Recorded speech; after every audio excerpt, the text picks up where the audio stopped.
Welcome to So You Want to Be a Real Estate Agent. Are you evaluating your career in real estate? Feel like you're ready for a fresh start? Or ready to take your career to the next level? This is your podcast.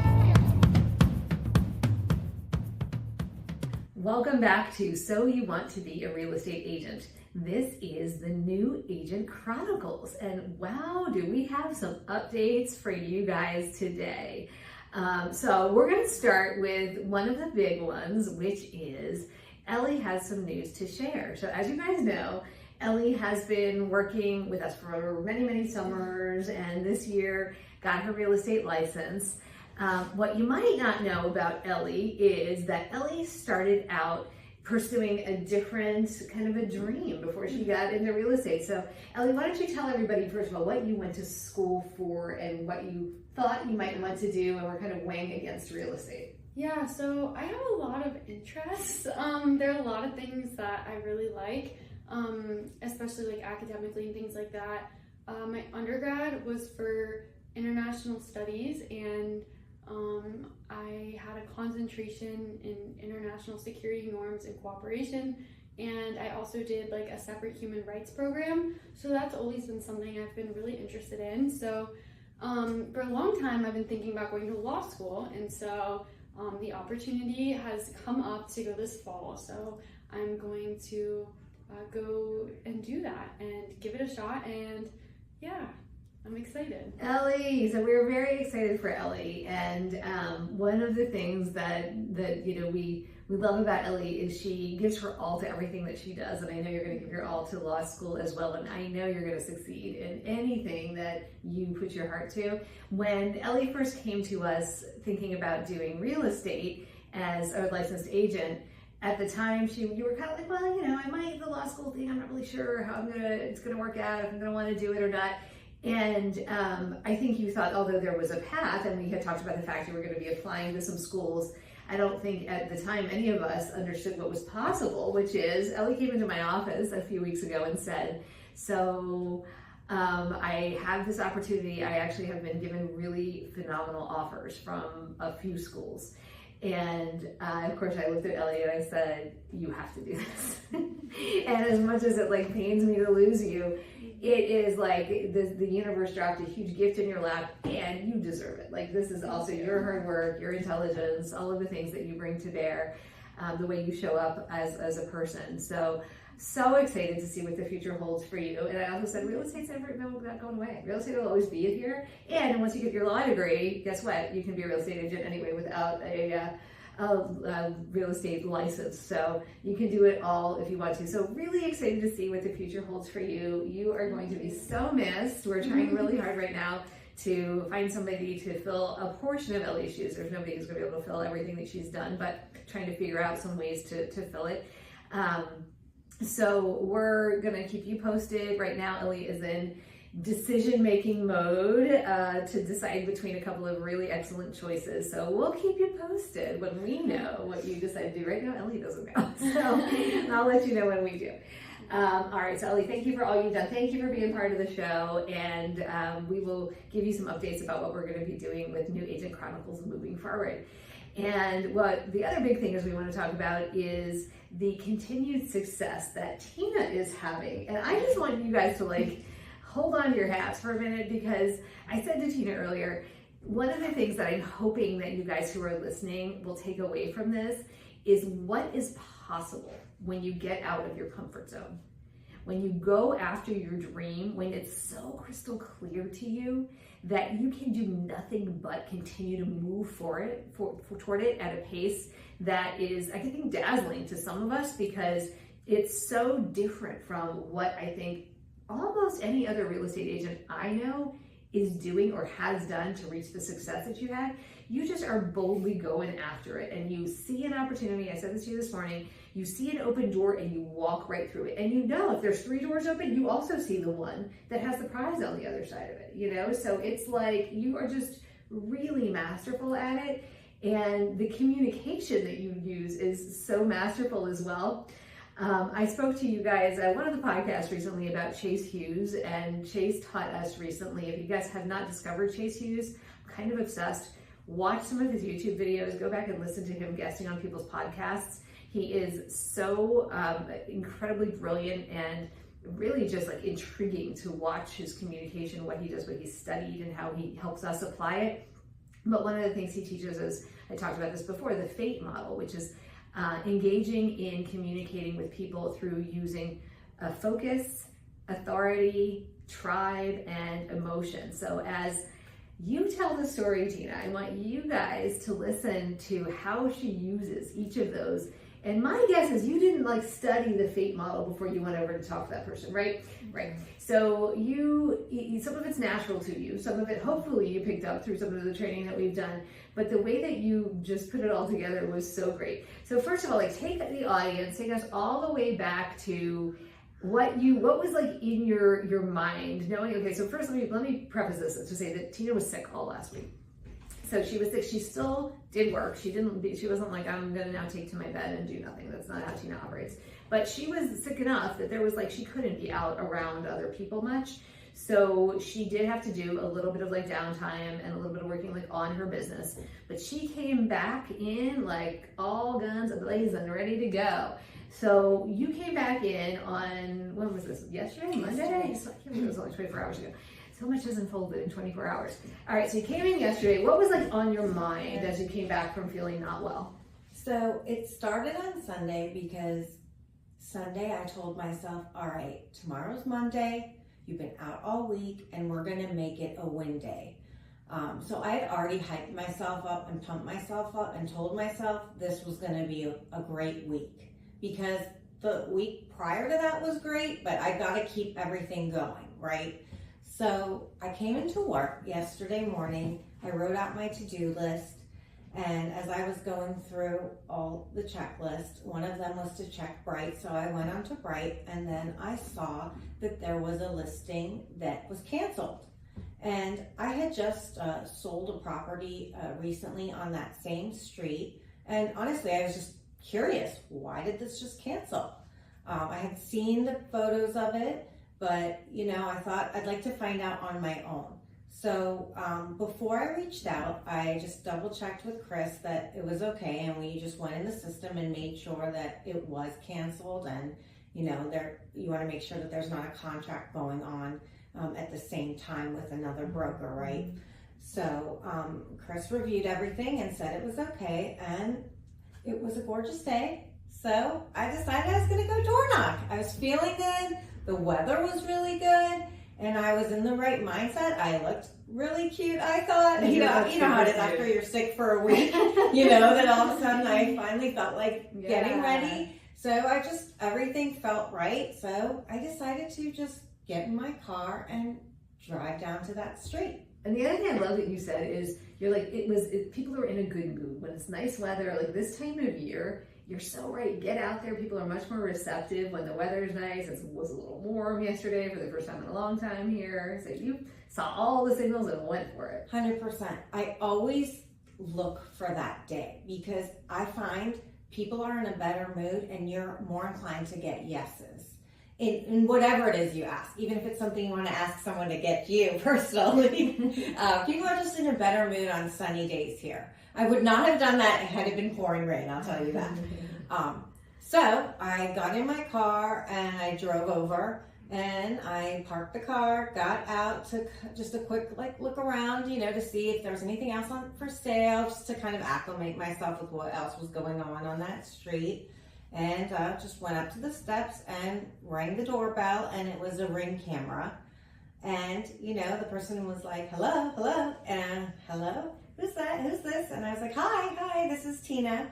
And she's like, I'm so sorry. And I said, this is Tina, I'm from the List Realty. And it was kind of hard to hear what I was saying. And she's like, what can I do for you? I was like, yeah, this is Tina from the List Realty. I was like, I just wanted to talk to you. She's like, hold on, I'll be right down. So she came down to the door and I greeted her and I told her again, hi, my name is Tina. I'm with the List Realty. I actually just sold a townhouse a block away from you. We closed last week and we actually ended up closing at $890,000, which is one of the highest interior unit sales here in the neighborhood. And this morning I noticed that your townhouse was no longer for sale. And I'm curious, so I decided to come here and just personally ask you if you could tell me the story and if it's something that you're considering. And then I just let her talk.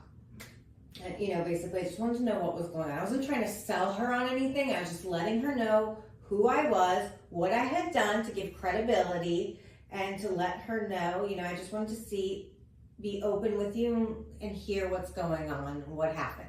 So she proceeded to tell me that she was working with another agent, and what she thought was 3 contracts coming through to compete ended up being 0.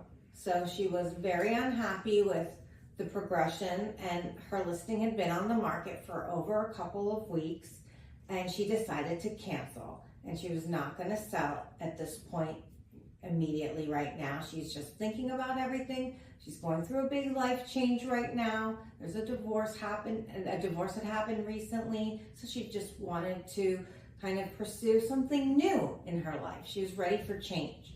And right now she felt very stuck with the situation she was in and unhappy because she didn't get one of her the feedback she gave me was she didn't get enough feedback from her realtor, from the people that came through the house, why it wasn't selling, what needed to be changed, what in particular. And it's funny, when she was telling me that, I was thinking, wow, we have an amazing system in place. When we do open houses, we have a report that we send right back out to, whether it's our client or to Meredith and Chris, letting them know these are the people that came through. This is what they said. If they had a realtor, we write that too, but we have a whole report because we want to keep our clients informed of what's going on, and for them to know, hey, if there is a problem, maybe these are the reasons why. Let's take a look at, the creaky floors or the red paint.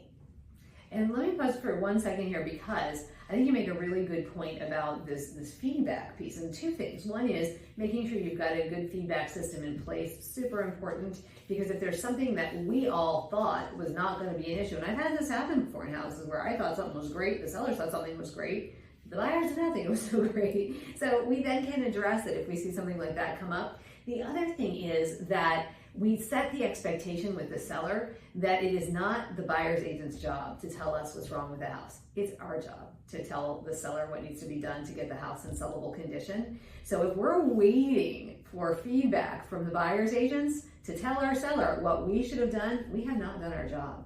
Our job is to say to our seller at that initial consultation, here are the things that buyers are going to object to. Here are the things that you should do to get your house ready to sell. Here are your options. You can do this, you'll get this price. You can do these things, you'll get this price. You can do all these things and you'll get this price. And you decide then, seller, what you want to do. Our job is to market the heck out of it, to prep it through beautiful staging, and then to support whatever you've done, and then to price it appropriately for condition. But our job is not to try to find ways to get you to do things after the fact through other people's feedback. And that's one thing that I always train on, you guys know this, is it's not your job to go to the listing agent and say, you should have staged, or you should have corrected that red paint, or you should have cleaned the whatever. Hire us to tell the seller that. You guys don't need to do that. Your job is to say whether the house works or whether it doesn't for the buyer, and that's all, that's it. But you're right about the open house, and that's the other thing, is our job there is to really get an interaction and get in real time the buyer's reaction to the property, and then to report that in a very straightforward way back to the seller. So if there is something that is a weird thing, like the creaky floor, I probably wouldn't have known that was a thing, but this was an issue for some buyers, and then it needs to be addressed. So sorry, keep going. Yeah, exactly. So if you're interested in learning how to become that go-to local real estate expert all the sellers call to give you their listings, read Farming for Real Estate Agents. You can pick up your copy today on Amazon, Kindle, on Audible, or anywhere you get books. So as I was listening to her feedback, and then a little bit about her history and her story, she has children and they're older, and the things that were important to her and what was going on in her frustration. I could totally feel it and hear it, and I wanted to help her. I genuinely wanted to help her, and not that I wanted to only help her, I knew I could help her. And as I was talking to her, she told me that she's speaking to a new realtor now, who she found actually on TikTok, who did really great marketing. And so she started to talk to me about that person, and I asked her if she'd signed an agreement with anyone yet, and she said no, not yet. She'd just been talking to this person because she was looking for somebody else. And she kind of told me a little bit about what the other realtor said, and without getting into too much, but one of the points that she made to me was, well, he felt that my house was overpriced and that he wants to list it more in the 850s. And, I had just sold a house, and I'm very familiar with the comps on that exact street. And I also know what she has compared to the others. And she actually has a whole other floor, a loft. So when I'm hearing he's telling her 850, when we just sold something for 890, another unit just sold for 927 that was an end unit. So it wasn't interior, but still end unit. And the others are all in this higher category. I'm wondering, where is this person getting his numbers from? Because clearly he hasn't done his research. So, and I also, really thought, well, if you have a listing that's being marketed at $875 for 2-3 weeks and then suddenly disappears and then shows up at $850,000, people are going to be thinking, whoa, something must really be wrong with this listing. So there's a couple things with this. One, I don't think somebody has properly gone through the property and just told her, hey, this is what I would do to get it up to this price, if not more. So I offered to do that. So we have an appointment this Saturday to go ahead and let me tell her what needs to be done. And also, before I get to that, I did really firmly feel in my heart that I can help this person. I'm not here to play games and tell her, let's start at this and I might be able to do this. I know I can deliver. I know I can. I'm proven, and I feel very confident in her, what she has to offer, that we can get her right price. I think what it is she just needs the right person to sell. I think you're right. And I think the other thing with the price point is that, don't be that agent that goes in and says, well, let's just drop the price. You have no value. If that's the case, I would say to that seller, if you're going to do that, just put the sign out yourself. Put it out yourself and drop the price. Put it on, some for sale by owner site. Get it sold, because it's going to sell at that price. But if you want top dollar and you want return on your investment, that's where the skill of a real estate agent comes in. So my thinking is that other agent, I hate to use the word lazy, but I'm going to use it here. That's the lazy way out. Just to say, let's just knock the price down, because the first agent could have done that. Right. Or she could just do that herself. You don't need an agent if you're just going to bargain basement the price and try to fire sale it. If you want top dollar, you need an agent who is you're going to do, help her figure out what's going to bring her the best return on her investment, and then to market the heck out of the property to bring her those multiple buyers that she missed the first time, and to create that stellar result for her.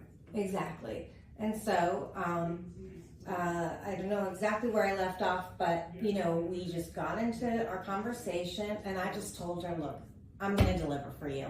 I know what you need, I know where you need to go, and I know what you deserve. So here's what my game plan would be for you. And if you can trust me, I can deliver all of this, if not more. So we went ahead, we shook on it, we talked a little bit more. In the process, I've been trying to help her. This is all within the last 24 hours. And you did verify, just to make this clear, that she had not entered into a licensed an agency agreement with that second contender, by the way. Yes.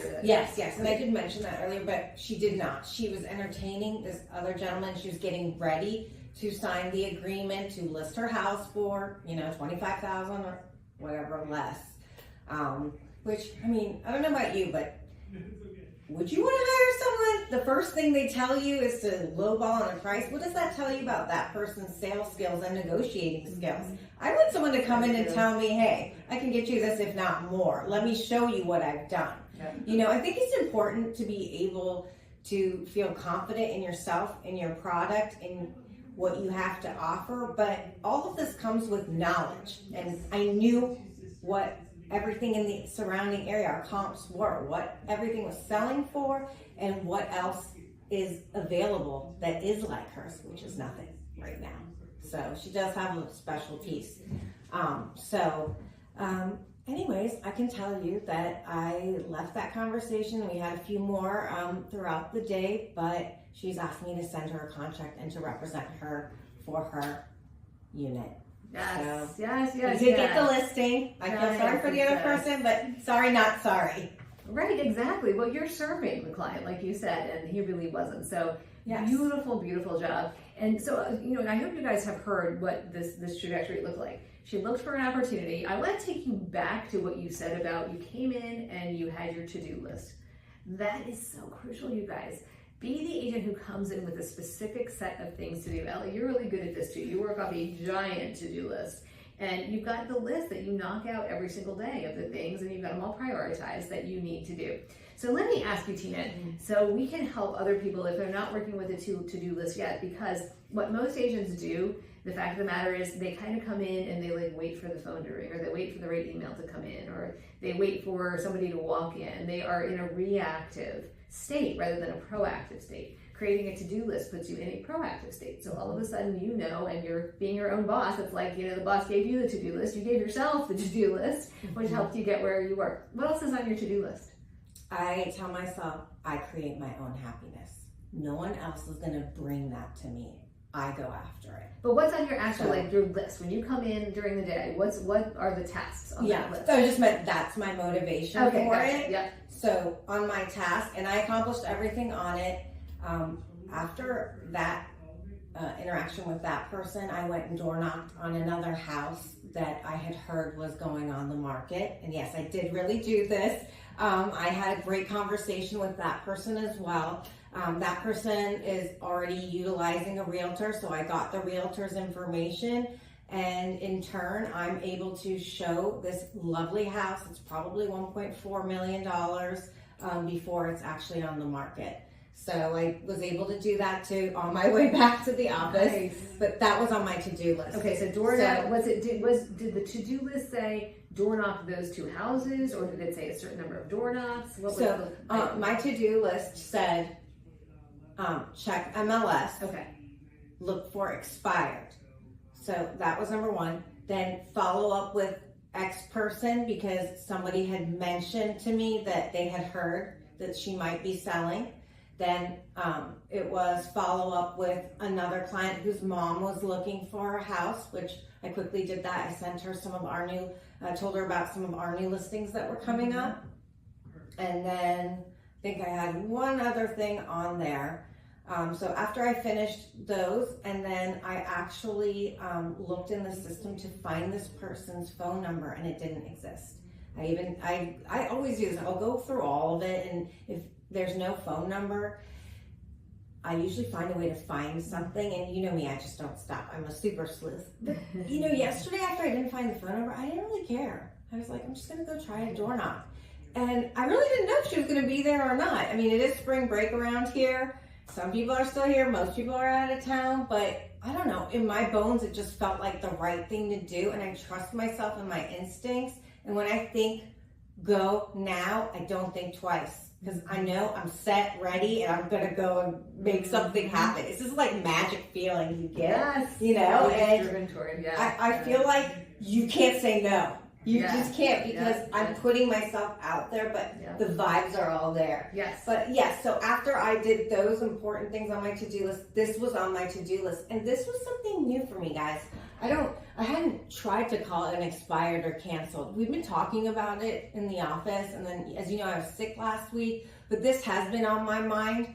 I had done some research before, and I had looked at some stuff, but after we did the research and found these expired listings, we actually found out that those listings did go on the market again and sell. So that's something to keep in mind. There's a whole other way you want to look through the tax records to find that. Yeah. So I wasn't having so much luck, but I saw two yesterday, and I went for this one, and you know what? I may go for the second one today.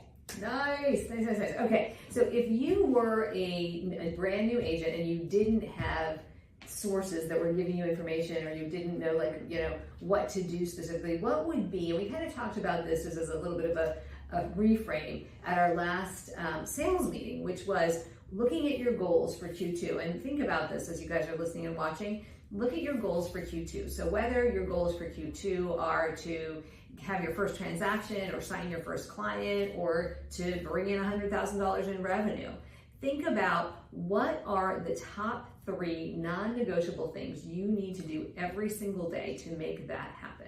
So what would you guys say, knowing what you know about real estate, what are the top 3 things? So let me go to you first, Tina, on that if you're a brand new agent and you're trying to figure out ways to get business going, top 3 things that you would do to make sure you hit your Q2 goals.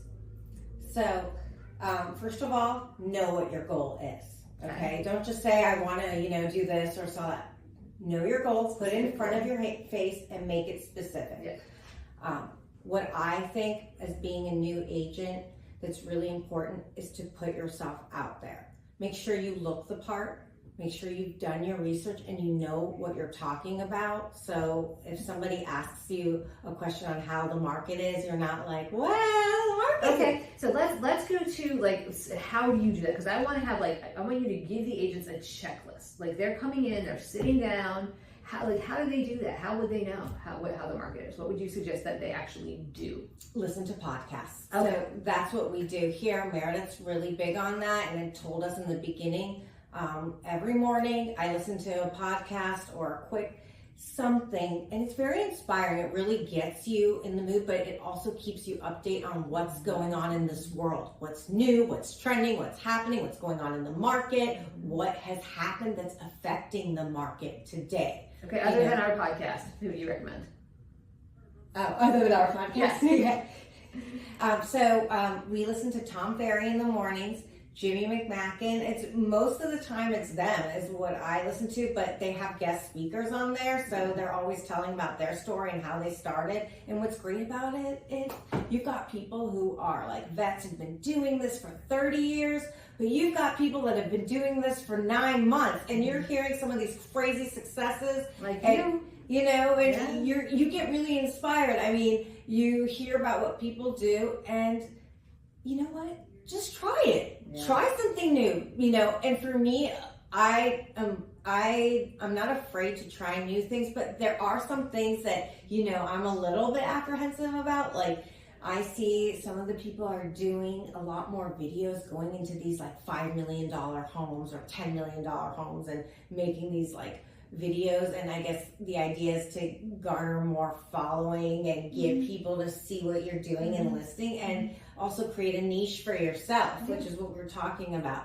Now, I'd like to start doing something along those lines, but I like to do things my way, not exactly that way, but I would like to start doing a little bit more videos and putting myself out there on social media. So that's my next goal.